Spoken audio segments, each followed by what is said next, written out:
Hello, and welcome back to the All Out Soccer podcast. Myself, Jeremy Goldseed, my co-host, Joseph McBride. We're two football fans talking about soccer. We focus on a fusion of the MLS, the U.S. men's and women's soccer teams, the build-up to the 2026 World Cup. Joe, it's cold in New York. It's colder for NYCFC. They were just thumped by Miami. It's even colder in Vancouver. It's probably really, really not pleasant to be there right now, unless you're a Vancouver Whitecaps fan. We're going to preview the MLS Cup finals. Oh, man. Joe, how we doing?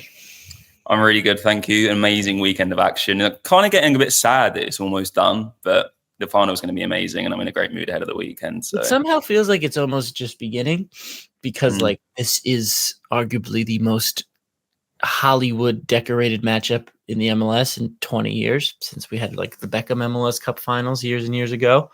I'm gearing up for a 7-game series. It's just kind of you would for the NBA, but it's one game. So it doesn't quite have that same pre-finals glow. You know what I mean? It's oh my God, we get to see them once and that's it.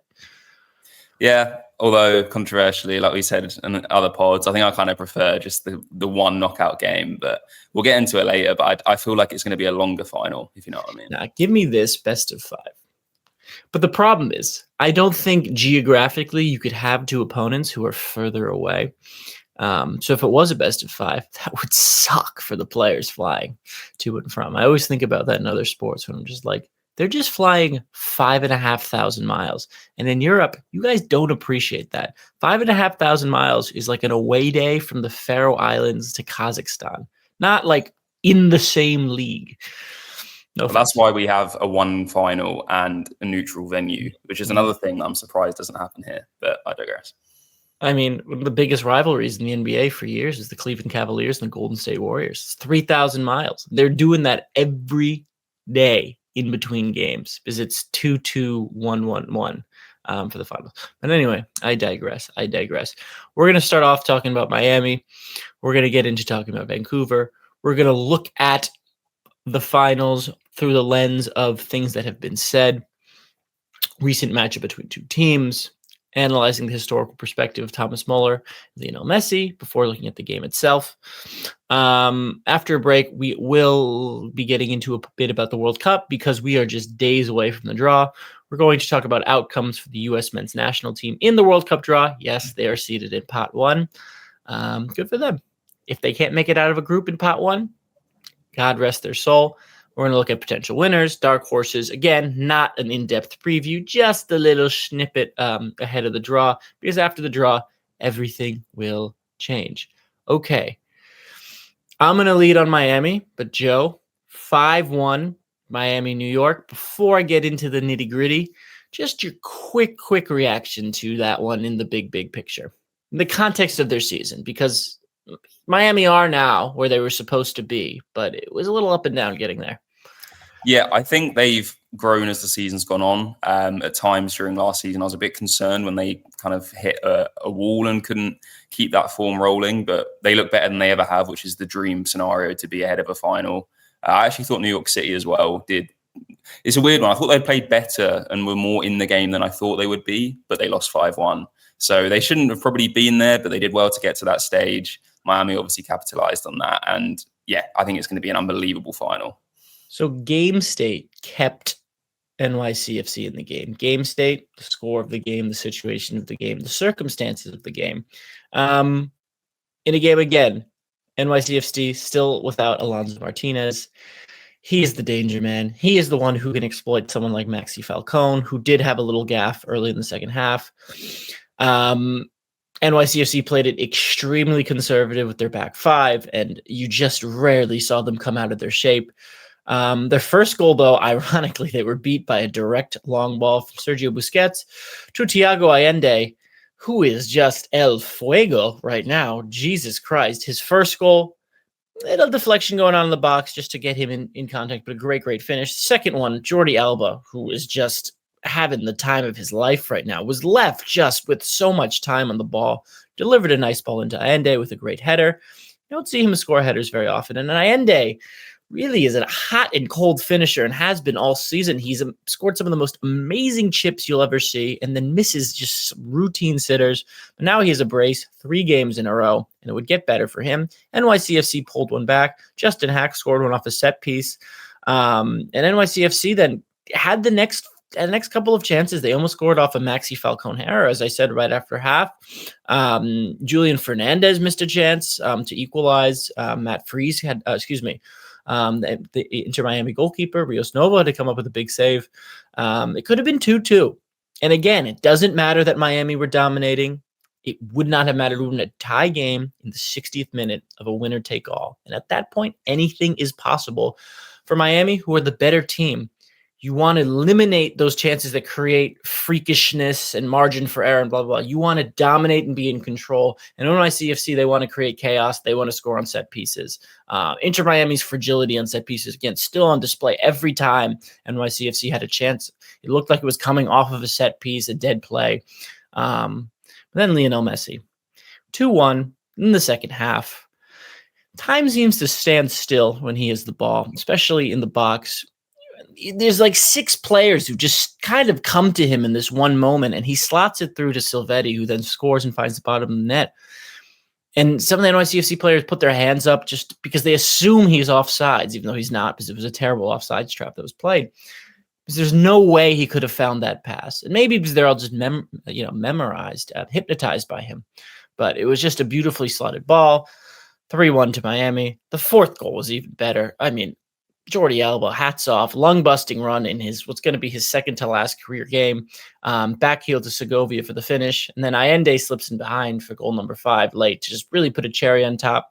Mascherano's losing his mind on the sidelines. First-year coach, first trip to the MLS Cup final. Miami only finished with 50% possession, but they outshot them 12-5. 2.2 XG to 0.44. I mean, obviously some of those goals came because NYCFC had to take some chances late in the game, but Miami's defense looked really, really dominant. Again, it's those moments of dead plays, of dead balls that will still be an issue, but comprehensive, didn't look fair, looked like a routine regular season win, kind of the way they played them off the pitch. And this team is just better than anyone else in the Eastern Conference, and it's not particularly close. And I don't think it would have mattered if they played Philadelphia. The only thing that would have mattered was they would have had to go on the road. But at home, I don't think any team in the Eastern Conference was even going to give Miami much of a game. Yeah, they were great. And I kind of, even though they weren't winning they were winning from the start, but they weren't dominating, and it was only a 2-1 lead until later on. I think then to kick into another gear and they wore New York City down was impressive. Allende, I think that's 7 goals in 3 playoff games now, which is insane. Silvetti played well. We said he should have started, and he got rewarded for that with a goal. Him and Messi have such a natural connection, it seems, even though, I mean, he's about half of his age and they've only played together very briefly, but it just seems to be fluid there. I think them at home is going to be a massive test of Vancouver. Obviously, we'll get on to them in 2 capacities, but dominant performance. New York City didn't really have a chance, but they still had to go out and do it, and I thought they looked amazing.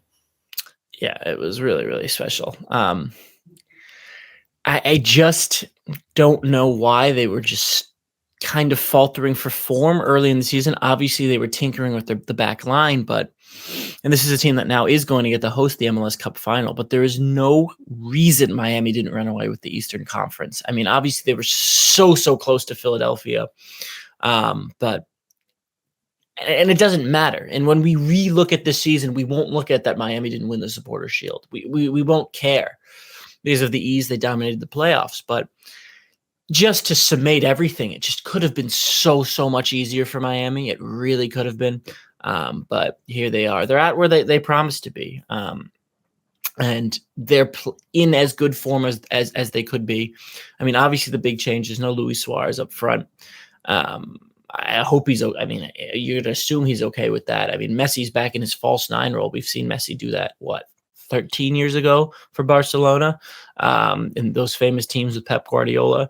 I can't believe I'm talking about that in December of 2025 as a parallel for the MLS, that it is really a similar type of role where he isn't the furthest man forward. He isn't the one making those runs in behind. It's Allende and Segovia and Silvetti. He is the orchestrator, and his passing has just been absolutely out of this world in these playoffs. Yeah, I think all just naturally, Messi is the greatest playmaker I've ever seen. And the thing that makes him so good is that he's also one of the best goal scorers ever. Like his main threat and his main USP always has just been the creator and being able to make something happen out of nothing and just play the best ball in behind. But he's also just an incredible finisher. So to have all of that in one small but humble and amazing football player is just, I mean, we've been blessed for 20 years. Yeah, and I don't want to wax too poetical. We'll do that. We'll have time for that after the season if they win. But please talk about their opponents in the upcoming final. Well, we've been showing Vancouver a lot of love this season, and it's completely warranted. Well placed. Yeah. Well, we said all year, really, that obviously Philadelphia were top, but Miami was the best team in the East, and Vancouver was, in our opinion, the best team in the West. So we've got the final matchup that we wanted. They had to go through San Diego on the road, which was a massive game for them. Obviously, a new franchise playing in the Western Conference final in their first season and hosting it, which is just beyond impressive. Unfortunately for them, it did not go to plan, and it kind of unraveled with 3 defensive errors, 2 of which happened very early on. Brian White opened the scoring. It was a really nice move, but it all came from Christopher McVeigh and Ian Pilcher, who were just trying to play out of their own area. Just needed to get rid of it. 8 minutes in, it's fine. They didn't need that extra pressure. Sebastian Berhalter picked their pockets, got the ball, and played it into Andreas Kubas, who played a lovely 1-2 with Ali Ahmed, who played it to the back post, and Brian White scored from about 2 yards out. 3 minutes later, things went from bad to worse. Again, some frantic defending. This time it was Savvy on the right-hand side. Just to say, they're wingers in this game. I know we've spoke a lot about, obviously, Muller coming in and the fact Brian White's back and Ryan Gould's back, also coming off the bench, and Tristan Blackman being Defensive Player of the Year. But these 2 wingers are causing havoc, and I expect them to do the same against Miami too.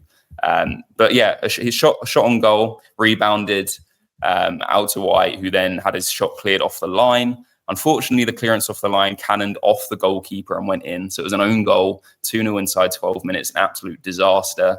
And Vancouver made it 3 before half-time. Brian White again. It was Ahmed on the left-hand side, absolutely skinned Pilcher. Felt really sorry for him. He got turned inside out all game until he got withdrawn eventually. And White basically chested it in from a yard out. It was put on a plate for him. The defense was completely, off the pace. So Brian White scored a brace from about 3 yards collectively. Now, there was a brief moment in the second half where San Diego really went for it. And they did find a route back into the game via Irving Lozano, even waiting for him to kind of really show his worth all year properly. It was a bit of a freak shot, to be honest, outside the box. It looked like more of a lash of frustration just to try and get something going. Deflected, looped over the goalkeeper and in, game on. That was until the goalkeeper finished his very, very poor showing, unfortunately, with a red card. I still have no idea what he was doing. He was stood about 30 yards out from his goal while San Diego had the ball in their own half. It was a really, really poor back pass from Manu Dua, who gave it straight to Ryan Gould, who'd just come on. Not a good idea. Keeper had no choice but to take him down because there was an empty net 30 yards behind him. Red card, took the sting out of the game. Still, though, San Diego did push, but they couldn't do anything. And Vancouver really impressed me as well. Without having some of those key defensive guys, I think that's where they may have struggled moving into these playoffs. I think from the midfield forward, they're pretty solid. And I think they're probably the most balanced team in the MLS, which is quite a big claim, but they just have good players everywhere. But it was a shame. It was good for Vancouver in their first ever MLS Cup final, which is still staggering to think. And they've done it with and without Muller, which is something we'll get onto later as well. But it's a sad way for it to end for San Diego, but I don't think that they can, put their heads down. First season to get this far. We said before the start of the year, if they made the playoffs, it'll be an achievement. So to make the Western Finals, I think they've got a really, really good chance to go back into the off-season, add a few more pieces to the team, and then be really, really strong for next year. I don't think there's any shame in losing. Again, I thought the San Diego team overachieved all season. I mean, Pellegrino was someone who came in just a few months ago, now starting up front. Lozano did say in his after the match that he will like to stay at San Diego despite some of the turmoil. I mean, it's a lovely, lovely place to live for anyone who has never visited San Diego. Oh my gosh, pleasant part of the country.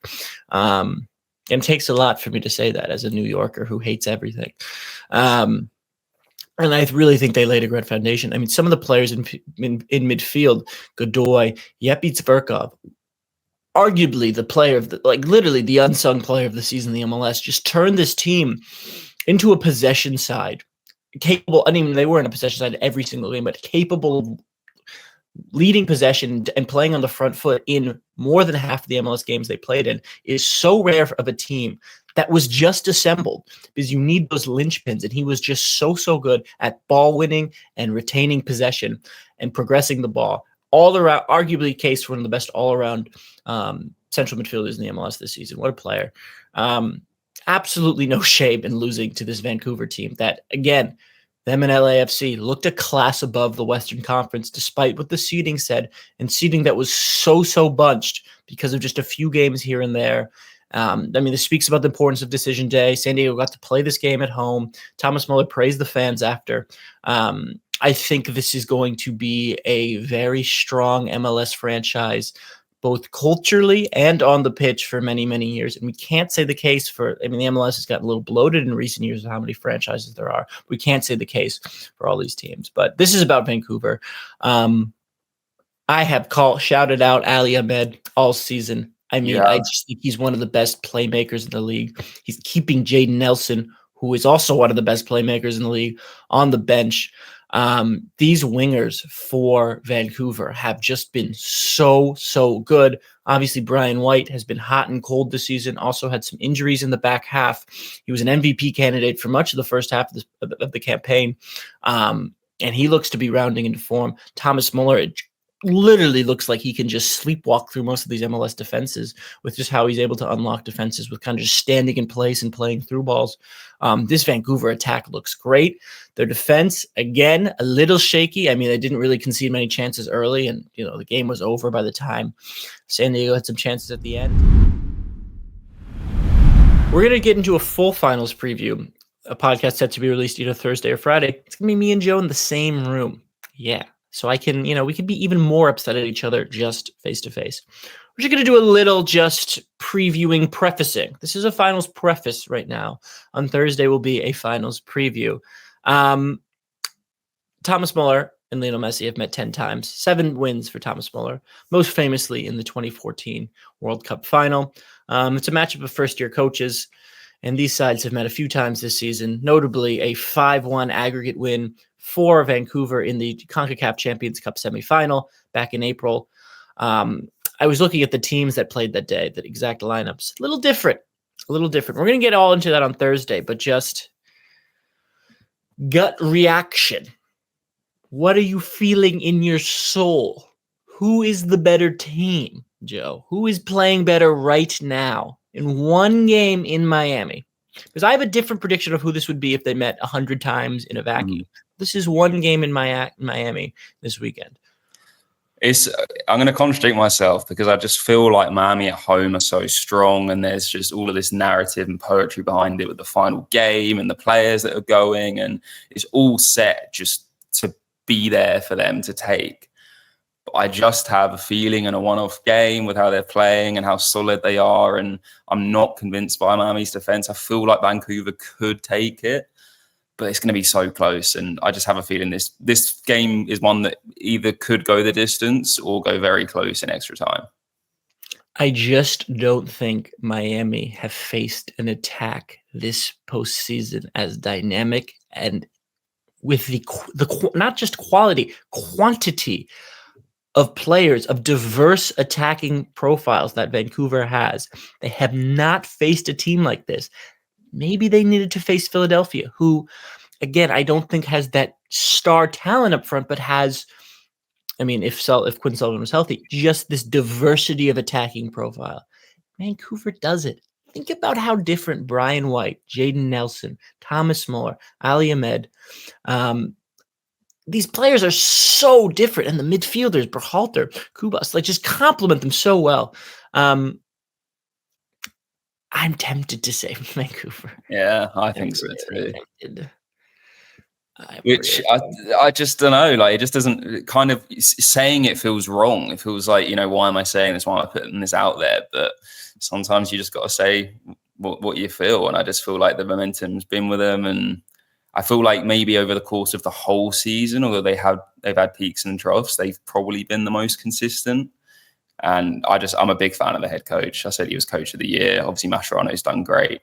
It's probably the final that everyone wanted, MLS wanted. It's all worked out in a weird and wonderful way.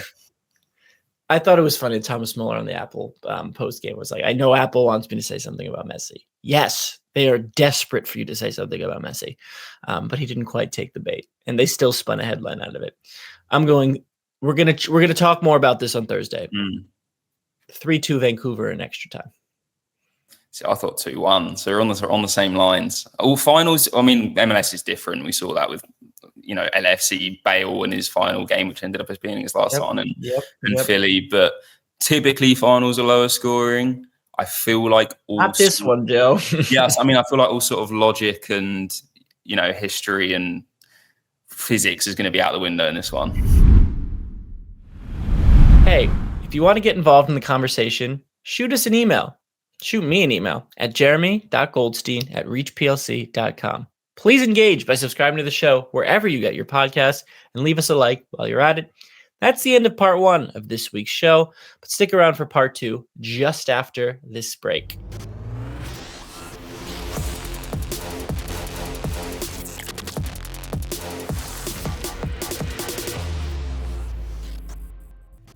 All right. We're changing gears. We're stepping out of the MLS world and into the national team world, where we have the biggest week in U.S. soccer coming up in a long, long time. Not only is it just a historic MLS final, the U.S. are going to find out their opponents they're facing on home soil in the 2026 World Cup. We're going to just get very quickly into the pots. Joe, just looking at it holistically, what do you think the U.S.'s chances are of making it out of the group stage? Is kind of based on how the pots have fallen. I think there's some really good teams in pot 2 and 3, which I'd be concerned about. Obviously, the chances of you getting, the group of death, as we all say it, is low. It happens, not usually for the host country, but I think they'll get out of the group. I feel like they have to. They're on home soil for most of it. Obviously for them, all of it. But I feel like they have to get out of the group. I think they are better than most of the teams. I mean, this is a team that is ranked now in the top 15 in FIFA, and they deserve to be there. And they've come on strong under Pochettino in the last few months, even though we thought it was a lot more of a dismal situation previously. But I do think they're going to be pushed. I do think there's a lot of good teams. And I feel like with an expanded tournament and teams being there for the first time, and there's always going to be upsets. We spoke about that last week. We feel very differently about upsets, clearly, but the US make out the group. I think they should be fine doing that. I think they should be fine doing that. So, for context, the US are seated in pot 1. Their first opponent will be their first match. They're going to end up in Group D. Their first match will be against a pot 3 team.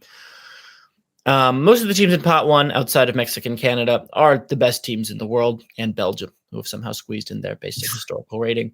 For context, pot 2 is a mix of its teams seeded 10th to 26th. So Croatia are seeded 10th in the world. They're at the top of pot 2. Australia, remarkably, ranked 26th in the world because they rack up these wins against lower seeded Asian nations. They're seeded 26th. They're at the bottom of pot 2.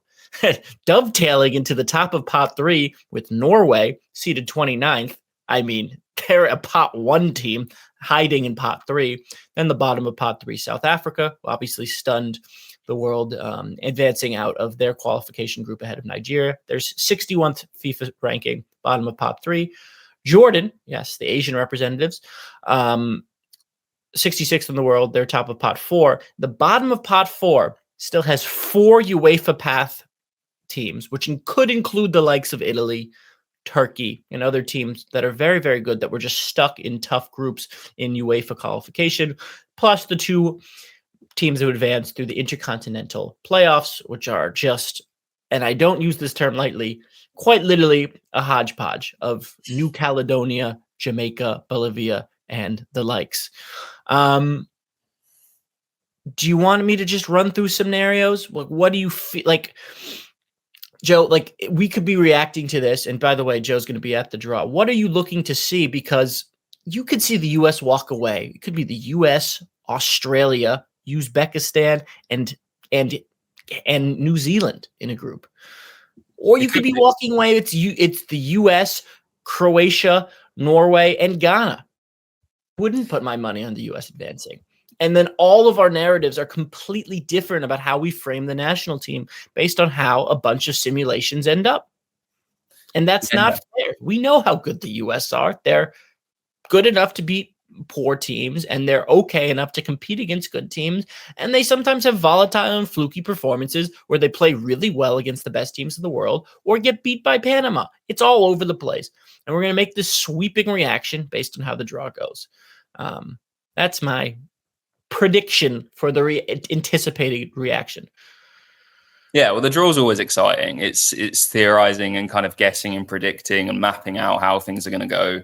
And you do that for 6 months or so, and then when the competition starts, obviously that all gets thrown out the window, and then it's real results. But yeah, I'm going to be there. I'm very excited to see how it all goes down.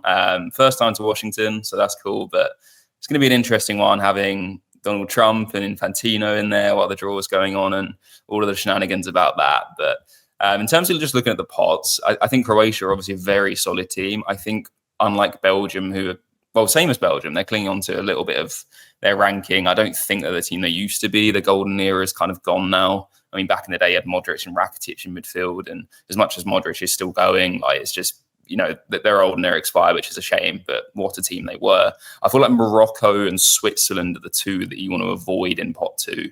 Morocco obviously reached the semis in Qatar and looked amazing. And Switzerland, well, how badly that went against Pochettino, the 4-0. And they're just a very, very capable side. I think there's no easy way to say it in terms of being respectful, but, you're probably going to want to draw on Australia and Iran, like you said. Looking to pot three, Norway is by far the team you want to avoid in that one. Looks like they can beat anyone at the moment. And I know we're going to get on to maybe unsung heroes and dark horses later, but I think everyone's definitely got them on watch. But pot four as well, Ghana, you want to avoid them. I'm surprised they're in pot four. I think they're a very good team with amazing stars, especially Antoine Semenyo in the Premier League has really come on leaps and bounds. Mohamed Kudus. I'm surprised they're in pot four. Anyone that gets them won't be very happy about it. Let's just look at kind of the tops and flops in each group. So just to highlight in pot two, just kind of looking at this, you would say Morocco, obviously the reigning World Cup semifinalists, are in pot two. Switzerland, who actually made light work of one of the hardest UEFA qualifying groups, they're in the middle of pot two. Japan, one of the best teams in Asia, they're in pot two. Senegal, pot two. And then on the other end, you have Austria and Australia, both kind of backed their way into the World Cup. Austria haven't been there in a long time. Australia kind of seems like get a free pass every year. Pot three, I mean, Norway, one of the best teams in the world, full stop. They lead a group that isn't full of talent. You got, Mo Salah playing for the Egyptian national team, but this isn't an elite Egyptian side of 15, 20 years ago, made up of the likes of Mohamed Abutrika and the likes. And in pot three, there's some teams that just quite frankly are not that talented. Panama, I mean, the U.S. have seen them many, many times. They have a surprise in their day, but they're not full of talent. Uzbekistan, Qatar, I mean, these are Asian teams that are not regulars at the World Cup, but anyone can expect anything. Obviously, Ghana headline pot four, along with the potential UEFA path winners and the Intercontinental path representatives. You got some fun teams. Mm-hmm. Curacao and Haiti, hell yeah. But I mean, Curacao do have some players, obviously featuring in the Netherlands. And kind of scattered all across Europe, some talented players, the Bacunas for those old Premier League fans. But love it. Chris Wood, obviously for New Zealand, holds down the fort, but not the most talented teams. Joe, we're gonna do one little thought experiment. I'm gonna give you an example pot for an example draw for the U.S. I'm gonna give you two example draws for the U.S. and You're gonna tell me where you think they fall in this group. Okay, I'm going to give you one on the more difficult end and one on the more easy end, and you're going to give me a prediction of where they finish, okay? Yeah, let's do it. Okay, so we're going to start with the harder draw. And again, remember, there are restrictions over what teams can be where. So, for example, you can't have more than 2 European teams per group. There are all sorts of restrictions that Joe, again, will be representing us at the draw next week. We'll get more in depth into. Okay, so on the more challenging end, we're going to have the U.S. in pot one.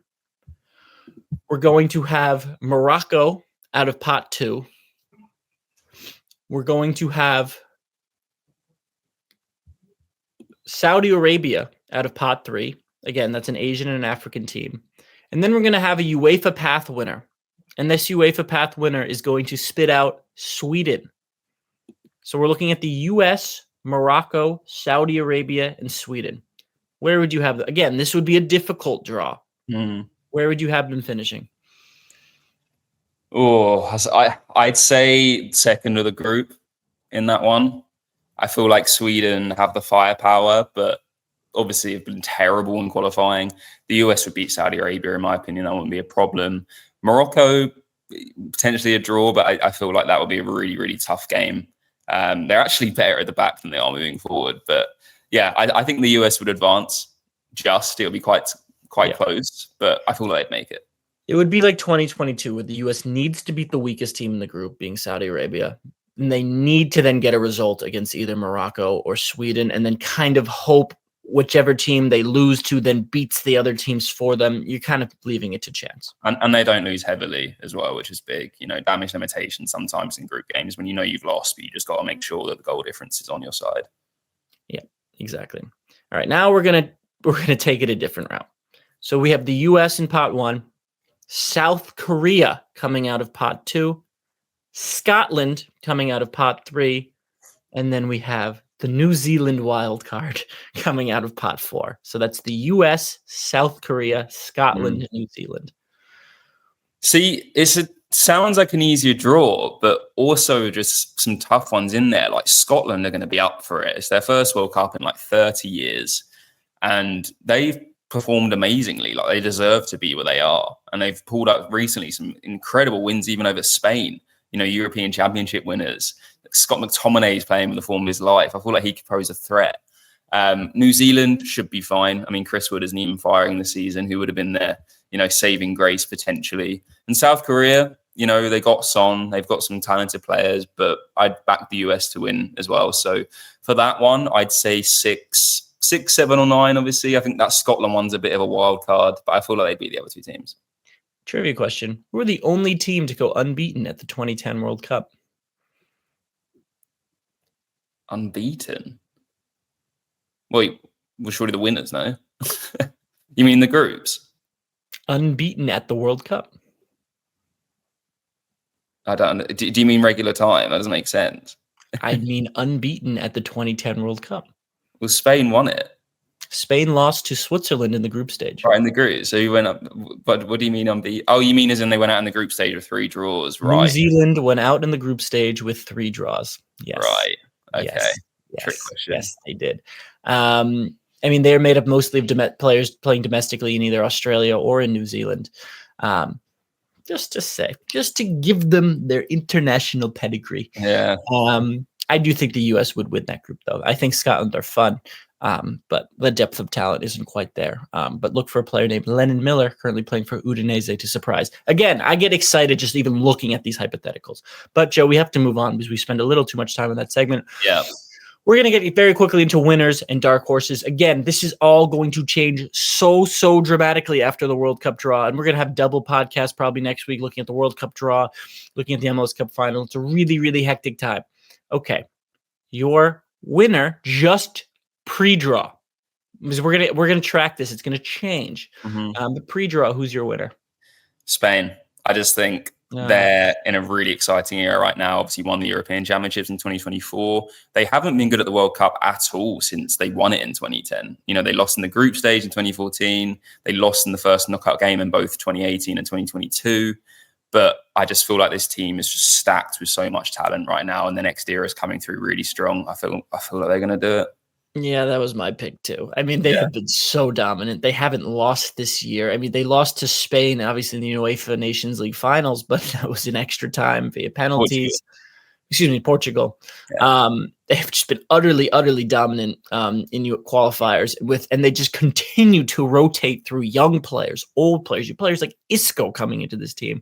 They're too good. They're too good. They're too deep. And I mean, Lamine Yamal has barely played because of various injuries.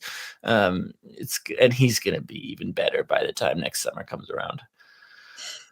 Yeah. Well, we agree on something. I mean, cold take. How about your dark horse? I have 2. I have one mainstream and one lower stream. But give me your dark horse.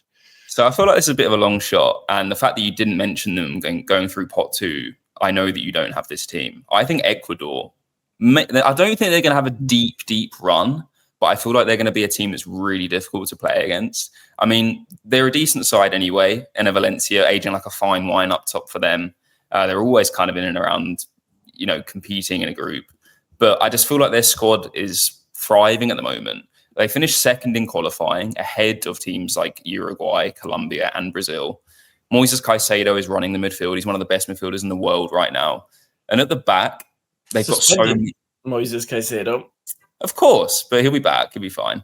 At the back as well in defence, they got Pacho for Paris Saint-Germain, who's looking like one of the best defenders in Europe right now. Hincapié, who's moved to Arsenal, looking really, really strong. They also have a player called Joel Ordanes, who's only 21, plays for Bruges. He was linked heavily to Liverpool and is also heavily linked still with Inter Milan. They got a good young side, Pervis Estepinian. I could go on, but I just feel like they're going to be a difficult team to play against. Kevin Rodriguez, remember the name, forward who plays for Union Saint-Gilloise, off to a great start this season for Ecuador. I also have a team in Pod 2. I have a team that are not classified as dark horses. They're usually Pod 3ers, but this Japan side is really, really good. Breezed through Asian qualifiers. They've lost twice this year, once to Australia in qualification, kind of once their fate was already sealed and it was on the road. They didn't bring all their best players. They did lose to the U.S. in Columbus in a game that I thought they played well, but again, it was not a Japan A side. This is the best Japanese side I've ever seen in terms of talent. The players and depth of players across Europe. Just to run through some names: Takumi Minamino at Monaco, Wataru Endo at Liverpool, Ritsu Doan at Eintracht Frankfurt, Takafesi Kubo at Real Sociedad, Daisuke Kamada at Crystal Palace. I could go on and on. Ueda is the starting striker at Feyenoord. Ayo Tanaka starting every week in midfield for Leeds, on and off. Daisen Maeda still playing for Celtic. The list goes on and on and on and on. And I've just been so impressed by how Japan has continued to build talent. And I haven't even mentioned Karo Mitoma, who hasn't been a big player in the Premier League this season, but is just really, really good when he's on. And it was in the kind of the form of his life about 2 years ago. They've had the same coach now for a few years. They have the same spine now for a few years. This team has all played together for a long time. Because they're in Pot 2, which is rare, they're usually in Pot 3. They're in line to get a really easy draw, especially if they can either get US, Canada, or Mexico. I think this is the year they can push through to the quarterfinals, which would be a big win for Asian football. Yeah, and they're a solid side. I remember, was it 2018 World Cup? They played Belgium, and they pretty much dominated them all game. They were plucky underdogs, though. Now people are forgetting they are established. Yeah, that's what I mean. I don't hate that call at all. I think they're always a really exciting team to watch. They're definitely going to rustle some feathers. And my deep shout is a team I feel like no one is talking about in the build-up to the World Cup, who are not going to probably do anything. They will lose in the groups. But I just want to say Algeria haven't been in the World Cup in a long time. In 2014, they nearly knocked out Germany. They took them to extra time in the round of 16. There aren't many left from that team. I'll tell you, Riyad Mahrez still is. He's still playing well in Saudi Arabia. This is a team still with some talent. Obviously, there's 2019 AFCON winners. Ismail Benacer, who spent the last 5 years at AC Milan. You didn't know he's playing for Dinamo Zagreb. Just found that out. This is still a team that's kind of straddling this older generation that has just kind of flopped at qualification on the biggest stage for the World Cup over the last two tournaments, but still has one last kind of chance to prove. And they have some young players coming in. Amora at Wolfsburg is one of an ex-Union Saint-Gilloise product, is one of the best attacking players in the Bundesliga, is that complement to Mahrez. Just a fun team under the radar. Be interesting to see how they get on AFCON as well. I feel like the timing of that tournament for all the African teams that are qualified is going to be an interesting one.